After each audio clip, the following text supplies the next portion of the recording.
She poured the wine like it was any other Tuesday. The warm amber lights above the kitchen island cast a gentle glow over the butcher block countertop, the steam rising from the pasta pot, the clink of utensils in the sink.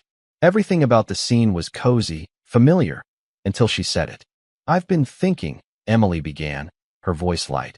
"Maybe we should try an open marriage." I froze. The stem of my wine glass trembled slightly in my hand. For a moment, I honestly thought she was joking, one of her tone-deaf attempts at humor. But she didn't laugh. She didn't even glance up from the 2 glasses she was filling. She just continued as if she'd said she was out of almond milk. The silence between us stretched so tight it hurt. "You've been thinking what?" I finally managed. My voice cracked slightly, and I hated that. She turned, smile still faintly in place. "It's not that crazy, Daniel. A lot of couples are doing it. I read this article about how it actually strengthens long-term relationships. I mean, you've been so settled lately. Might be good for you too." That word, settled, landed like a slap. I set the glass down harder than I meant to, and the sound echoed. "So that's what I am to you now? A dull husband who needs spicing up?" Emily finally looked at me then, her expression unbothered. Worse, clinical. I didn't say dull. But if you think about it, you haven't exactly been exciting lately. I stared at her, trying to recognize the woman in front of me. We'd lived in this house just outside Austin for 6 years. We'd picked out the tile backsplash together, argued over countertop colors. I mowed the lawn every Saturday morning. She taught yoga on Zoom. We grilled burgers on Sundays. Was that really so unbearable? "You know what this sounds like," I said, trying to keep my voice level. "It sounds like you've already found someone, and now you're looking for a permission slip." Her gaze flicked away for half a second. That's all it took. I nodded slowly. "There it is." "Oh, come on," she scoffed, rolling her eyes. "Not everything's about cheating. Maybe I'm just tired of pretending that domestic bliss is enough. God, Daniel, sometimes you make this house feel like a retirement home." The words sliced clean, but it was what she said next that truly gutted me. "You're as boring as my sister." That hit like a punch to the throat. Because Emily's sister, Clara, was quiet, gentle, the kind of woman who blended into corners at family dinners. I'd always liked Clara's presence. Emily, on the other hand, mocked her behind her back. And now she was comparing me to her? I pushed back from the island stool. My chest felt tight. "You want excitement? Go find it. But don't expect me to applaud while you blow up our life and call it freedom." She opened her mouth, but I didn't wait. I walked out onto the back patio, the screen door snapping shut behind me. The wind cut sharper than expected, catching me off guard. I stood there in the dark, hands in my pockets, staring at the outline of our yard under the faint glow of porch lights. I could still hear her inside, humming faintly to herself as if nothing had happened, like she hadn't just tossed our vows into the blender and hit puree. My fists clenched. I wasn't going to let her set the terms of my humiliation. Not this time. I'd leave, but on my own terms. And she wouldn't see it coming. The next morning, I found myself sitting across from Marcus at a small cafe just off South Lamar. One of those places with mismatched chairs and baristas who remember your name even if you wish they wouldn't. The smell of burnt espresso beans hung in the air, mingling with the early scent of cinnamon from the pastry case. Marcus stirred his coffee like it owed him money, glancing at me over the rim of his mug. "So she actually said it?" Out loud. I nodded, jaw tight, poured a glass of wine, and dropped it in like she was asking what I wanted on my pizza. He let out a slow whistle. "And you didn't throw anything?" "Thought about it," I muttered, settled for walking out before I said something I couldn't unsay. Marcus had seen me through my worst college hangovers, a brutal startup collapse in my 30s, and the day my dad passed unexpectedly. But even he looked genuinely stunned this time. Emily's always had sharp corners, but man, that's something else. I stared into my coffee. I hadn't touched it. I keep replaying it, I admitted. Her face, the way she said I was as boring as Clara. Like it was just an observation. Like telling me the sky was blue. Marcus chuckled darkly. "Clara, the one who cried during Bambi and still writes letters by hand. That's the one." "Wow," he said, shaking his head. "You must have really hit peak beige to land next to her on the personality chart." I gave him a flat look, but the edge of my lip twitched. "Sorry," he added quickly. "Humor defense. Habit." We were quiet for a while. Outside, people walked by with dogs, strollers, yoga mats slung over their shoulders. Austin in the fall. Still warm, still pretending things don't fall apart. Marcus took a sip and leaned forward. Look, I've been through divorce. Messy one. Different reasons, same feeling. And let me tell you, what Emily just did. That's not freedom. That's a dare.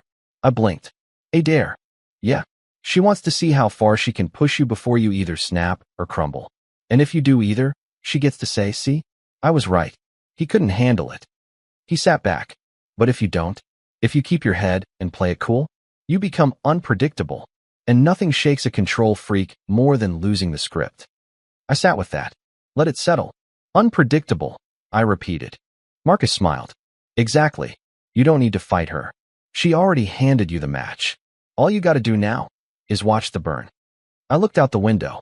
The street looked the same as it had 1,000 mornings before, but something in me had shifted. She thinks I've got nothing left to lose, I said quietly. Do you? Marcus asked. I thought about that. About the 6 years in that house. The dinners I cooked. The holidays I planned while she scrolled Instagram. The way I used to wait for her to walk through the door and smile at me like I was still worth coming home to. I don't know, I said, but I do know I'm done playing by her rules. Marcus leaned back with a satisfied nod. That's the guy I remember. We sat in silence for a while, the kind that didn't need filling. And somewhere between the clink of a spoon and the hum of the city, a strange thing happened. For the first time in days, I felt something other than rage. I felt clarity. She wanted open? Fine. Let's open it. Just not in the direction she expected. It wasn't exactly planned. I told myself I was just going for a walk, that the park wasn't far and I needed air. But the truth? I knew Clara jogged there most afternoons. Zilker Park sprawled wide under the afternoon sun, the breeze carrying that faint hum of early fall, somewhere between warm grass and distant barbecue smoke. Kids screamed from the playscape. Couples strolled hand in hand. People living lives that still felt intact. I spotted Clara near the lake's edge, sitting alone on a weathered bench with a thermos in her lap and earbuds in, watching the ducks skim across the water. She looked peaceful, alone, but not lonely. I almost turned around, but then she looked up and smiled. Daniel, she said, pulling out one earbud. Hey, I managed, shoving my hands into my pockets. She patted the empty side of the bench. Sit, unless you're just ghosting your wife. I let out a low chuckle. Something like that. We sat quietly for a few beats. The water rippled gently in front of us. Somewhere behind us, a dog barked at a squirrel with righteous fury. How's Emily? Clara asked, voice light, but not casual.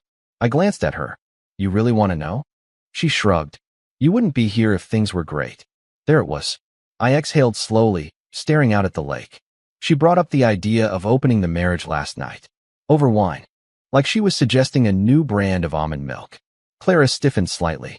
Wow. Yeah, that was my reaction, too. I rubbed the back of my neck. She said I was boring. Compare me to you. Clara's head turned sharply. To me, she said I was as boring as her sister. The silence that followed wasn't awkward. It was loaded. Clara looked back at the water, her voice quieter now. She always said I was forgettable, that I'd disappear in a room if the wallpaper had enough pattern. I looked at her. That's not how I see you. She didn't respond right away, just sipped from her thermos, then asked, So why are you really here, Daniel? The breeze lifted a strand of hair from her cheek. I hesitated, then said honestly, I needed to talk to someone who hasn't lied to me lately. Clara didn't flinch. Emily's been seeing someone, hasn't she? My heart jerked. What? She looked at me, eyes full of something sad. You didn't know? My breath caught in my chest. She dropped her gaze. I wasn't sure if I should say anything. She's been different. Cagey. And then last week, I saw her getting into someone's car outside a wine bar. It wasn't just drinks. I didn't move. Didn't blink. Inside, something collapsed.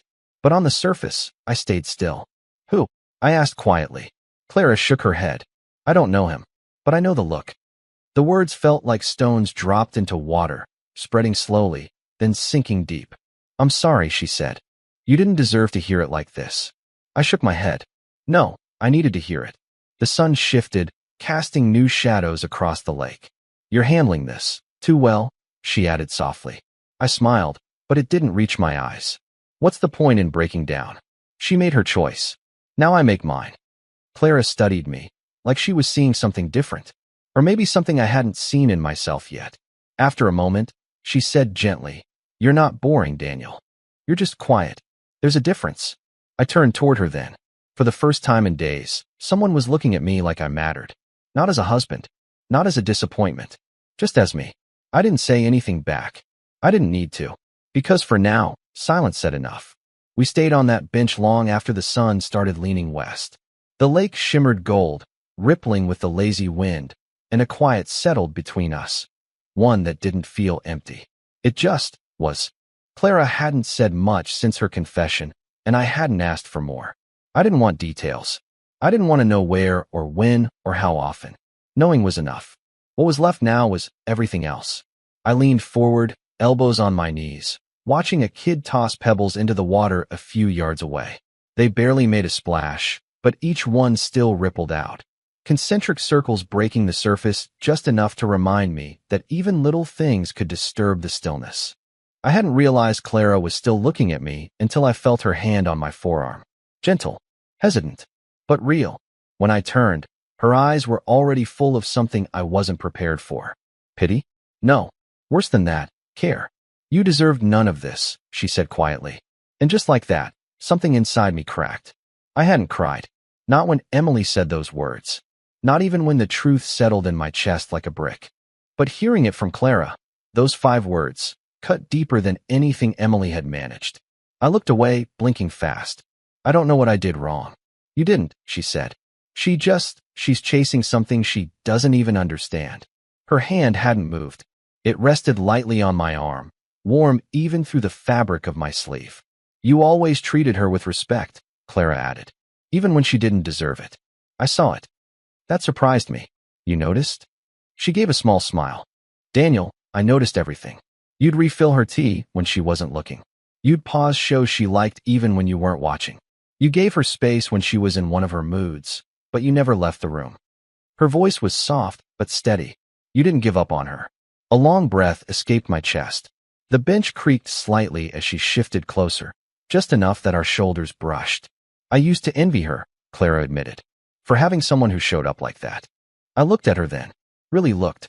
Clara had always been the quiet one. The soft-spoken sister with calm eyes and a kind smile. The one who brought books instead of gossip to family dinners. I'd never thought of her as part of any equation that involved me. But now, she felt like the only honest voice left. "You okay?" she asked, softer this time. "No," I said, "but I'm better than I was an hour ago." She smiled again, small, like she didn't want to push it. Then, without warning, she leaned over and wrapped her arms around me. It wasn't romantic. It wasn't charged with anything. Just warm. I hadn't realized how long it had been since someone hugged me without expectation. Her arms held firm, and I didn't move at first. My body was stiff, surprised. But then, gradually, I let go, just a little. My arms folded around her, hesitant but grateful. We sat like that for a long moment. No words. No lake. Just 2 people in a stillness that finally didn't feel suffocating. When she pulled back, her hand stayed on my knee. "I'm here, Daniel. Whatever happens next, you're not alone." I swallowed hard, nodded, and in that moment, something shifted. It wasn't love. It wasn't a plan, but it was something. And for the first time since Emily poured that wine, I felt it again. Choice. By the time I walked back into the house that evening, the sun had dipped just far enough behind the tree lean to cast long, amber shadows across the living room. The smell of garlic and something creamy drifted from the kitchen, and for a moment, I could almost pretend nothing had changed. Except everything had. Emily stood at the stove humming to herself, some upbeat pop tune she used to mock. She wore a soft green sweater and leggings, her hair loosely pinned up. She looked comfortable, relaxed, smug. "Hey, babe," she said without turning around. "I made that mushroom risotto you like. Figured we'd do something cozy tonight." I took my time hanging up my coat. The casual cheer in her voice, it wasn't real. It was armor. She turned finally, holding 2 plates. "Want a glass of wine?" Her tone was bright, rehearsed. I stepped into the kitchen and gave a polite smile. "Sure. Red's fine." No tension, no raised voice, just still water. Emily's eyes flicked toward mine, just briefly. I could see it, the flicker of uncertainty, like she was waiting for a delayed reaction. But I gave her none. I took the wine, sipped. "Saturday, so," she said, sliding into the seat across from me. I was thinking about last night. I raised an eyebrow mildly, keeping my expression unreadable. The whole open marriage thing, she continued, stirring her risotto absent-mindedly. I probably could have handled it better. I didn't mean it like some grand announcement. It was more exploratory, you know? I nodded slowly, savoring another sip of wine. Sure. Her fork paused midair. That's it, she asked. I shrugged. I've been thinking, too. She tilted her head, smile fading just slightly. Yeah, I said. Maybe you're right. Maybe some freedom wouldn't hurt. Emily blinked. She wasn't prepared for agreement. Not this easily. Not this calmly. Really, she asked. I gave her a slow smile. You wanted honesty, right? Exploration? I raised my glass. To new chapters. Her hand trembled slightly as she lifted her glass to meet mine. The clink between them was soft, but it echoed loud in the space between us. She laughed nervously. Wow, I honestly didn't think you'd be so cool about it. Why not? I said, folding my napkin across my lap. You said you needed something new. Maybe I do too. She studied me then, like I was speaking in a language she used to know but could no longer translate. There it was again, that flicker, that moment of hesitation. Who are you seeing? She asked lightly, almost like a joke. I smiled without answering, because sometimes silence says more than any confession. Emily looked down at her plate. The clink of her fork suddenly sounded louder than it should have. I let her sit in it. Let her wonder. Let her feel, for once, the shift. Because this wasn't Daniel the accommodating. This was Daniel the unknown. And the unknown always unsettles the ones who thought they held the map. She reached for her wine again, drinking deeper this time. Okay, she said finally, too quickly. Well, I'm glad we're being adults about this. I nodded. Me too. And I watched her smile. Watched it falter, just a hair. Because for the first time since she lit the match, she had no idea how far the fire would spread. The next few days passed like nothing had ever happened. At least, that's how Emily acted. She slipped back into routine with the same shallow grace she used to navigate every social event, smiling just wide enough, asking the right questions, pretending everything was good as long as nobody raised their voice. But I could feel it. The silence wasn't the same anymore. It had shape now, a pulse. And she noticed it, too. Which is probably why she didn't bat an eye when I mentioned Clara might be stopping by. She's bringing over some of your mom's old photo albums, I said casually over breakfast. Emily looked up from her phone just long enough to nod. Cool. I forgot we even had those. I could see her trying not to flinch. Clara arrived that afternoon, wrapped in a soft maroon cardigan, her hair in a loose braid, carrying a brown paper bag full of dusty albums and folded notes. Her knock was gentle, respectful. I opened the door with a smile I didn't have to fake. Hey, I said. She stepped inside slowly, glancing around. Wow, I haven't been here in forever. It hasn't changed much, I replied, stepping aside so she could pass. Still pretending to be cozy. She smiled, then caught sight of Emily's yoga mat rolled in the corner and lowered her gaze. We settled at the dining table, albums open between us. Old photos of childhood birthdays and family holidays spilled across the wood grain, snapshots of a life I barely recognized anymore. Clara pointed at one. Remember this? She asked. Your 30th? Emily got you that vinyl player you never used. I chuckled. It was a thoughtful dust collector. Her hand brushed mine as she flipped a page. Neither of us moved. Emily stayed upstairs, claiming she had a Zoom class, but I could feel her footsteps above us every now and then, circling, pausing, listening. Clara didn't mention her once. We moved through the photos slowly, laughing at terrible haircuts and outdated clothes. She had this way of leaning in when she laughed, like the moment pulled her forward. I hadn't realized how much I missed that sound, or how good it felt to be near someone who didn't look through me. At one point, I got up to grab wine. When I came back, she was standing by the kitchen window, watching the wind stir the trees. This house always had good light, she said softly. I handed her a glass. It's just brighter today. She glanced at me, surprised by the honesty. But she didn't look away. We sat in the living room next, flipping through another album on the coffee table. Clara had kicked off her shoes, tucked her feet beneath her, and leaned into the cushions like she'd always belonged there. And maybe, in some strange way, she did. Our conversation slowed. The energy softened. And somewhere between old vacation photos and a half-finished glass of wine, I stopped thinking about what I was doing. It wasn't about revenge anymore. It was about peace, about gravity, about being seen by someone who didn't need to be convinced. Our hands touched again, this time lingering. She didn't pull away. Neither did I. But we didn't speak. Because some things don't need words. They just need time. And that night, for the first time in a long time, I didn't feel like a man pretending to be okay. I felt like a man beginning to breathe again. The rain started around dawn, soft at first, just a hush against the windows. The kind of rain that made everything feel still, like the world had pressed pause. I didn't expect Clara to come by that day. She texted, brought the other album. You up for coffee? It should have felt casual, innocent, but nothing felt innocent anymore. By 10, the house smelled like dark roast and cinnamon toast. Clara stood barefoot near the sink, drying a mug with one of Emily's embroidered kitchen towels. She hummed quietly, a melody I couldn't place, but it made the silence warmer somehow. Emily was at a weekend yoga retreat in San Antonio. Her idea, of course, said she needed space to reconnect. I hadn't asked what or who with.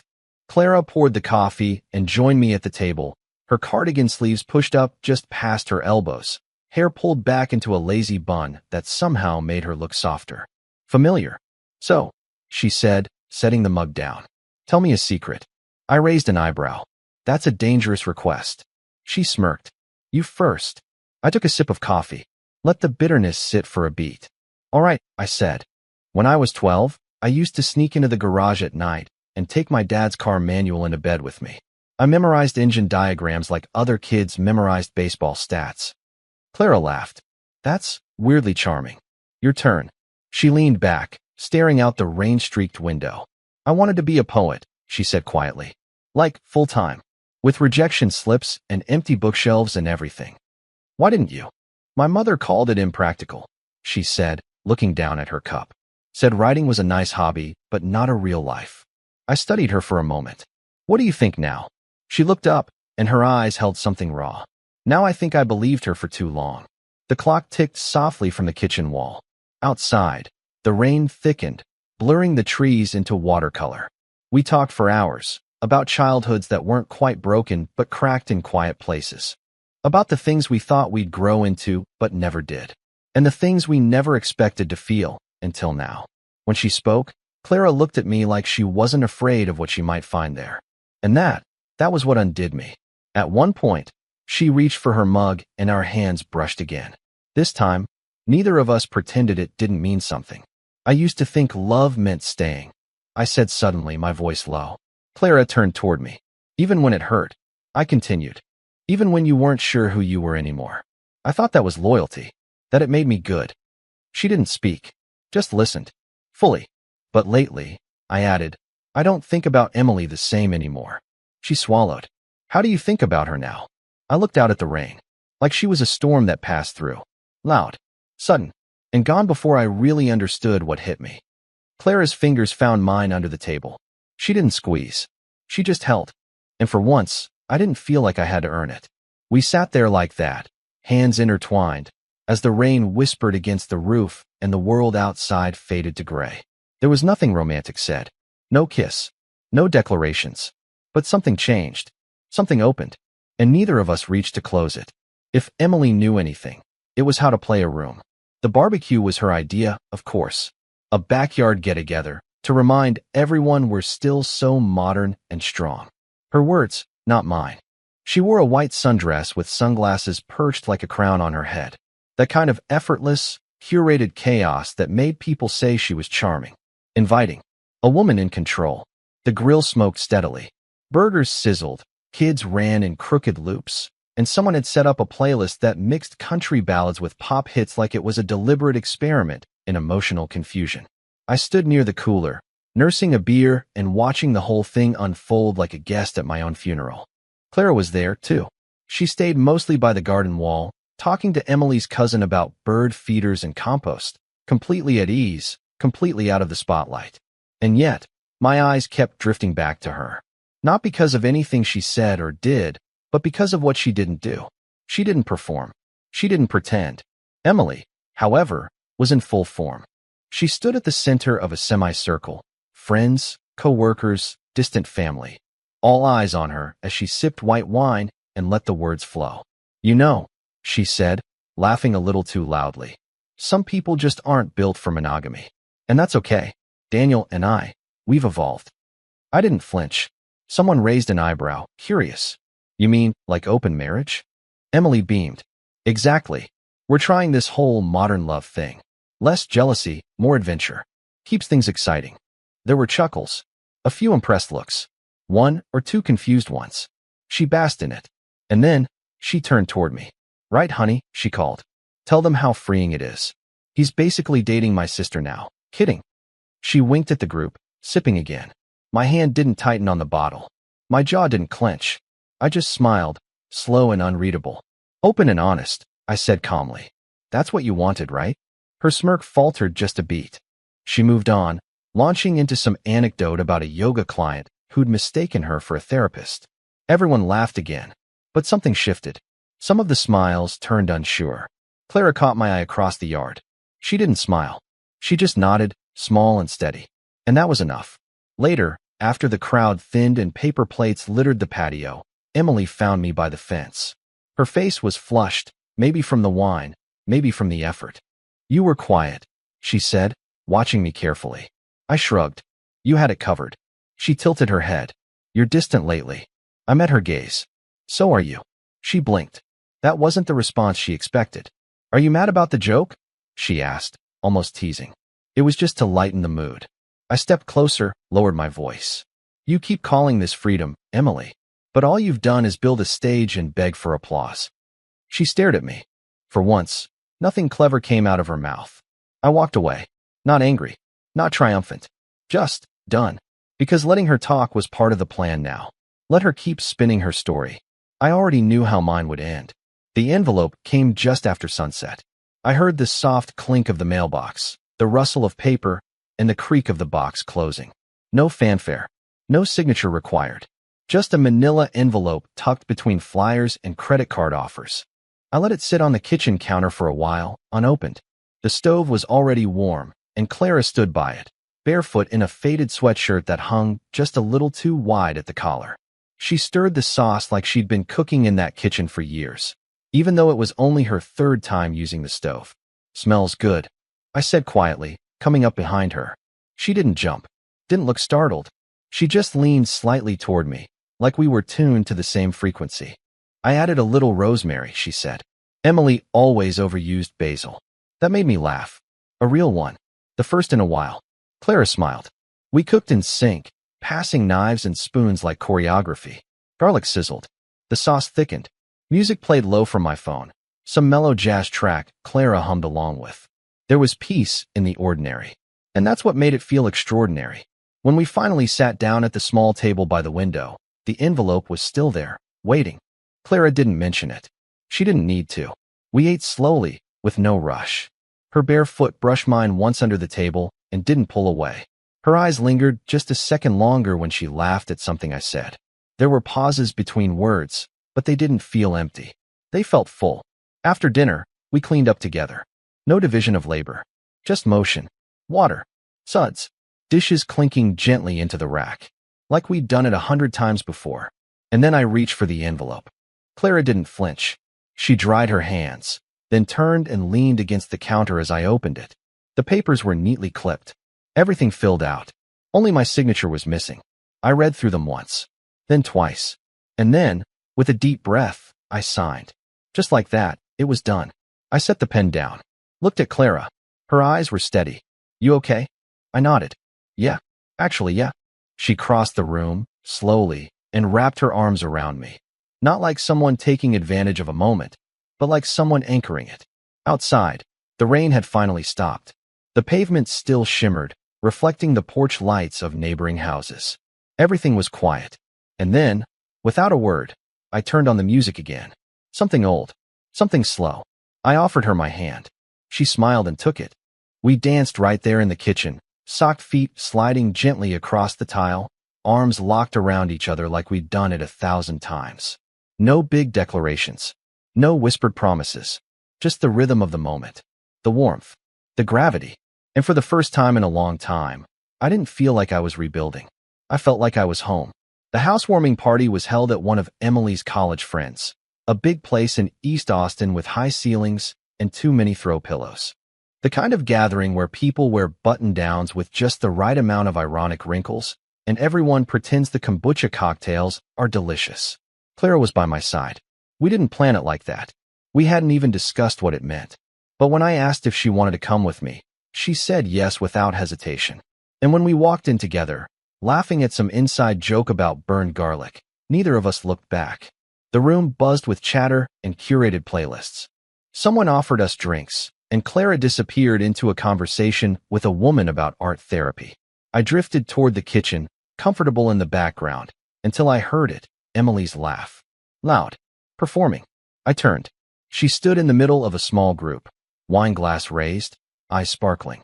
A younger guy stood beside her, hanging on every word. I didn't know him. I didn't need to. Oh, you guys don't get it, she was saying. Daniel and I are, like, pioneers of the evolved relationship. It's all about trust, right? She winked. He's probably flirting with the plants right now. The group laughed. Polite. Nervous. That's when Clara rejoined me, holding 2 glasses of wine. You okay? She asked. I nodded.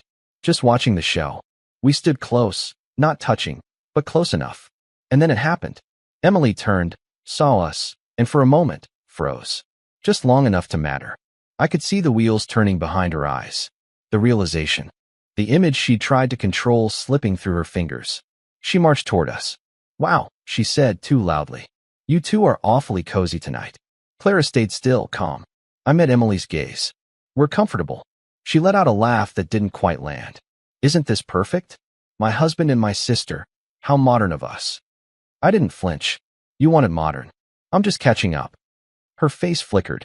You think this makes you clever? She hissed, stepping closer. Dragging her into our mess? I didn't drag anyone, I said. You handed me the leash the night you said you were bored. I just chose where to walk. She turned to Clara. Seriously? You're okay being a backup plan? Clara set her wine down slowly on the counter. Emily, she said softly.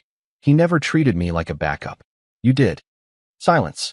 It spread, rippling through the room as conversations quieted. Heads turned. People leaned in. And then, Clara opened her purse.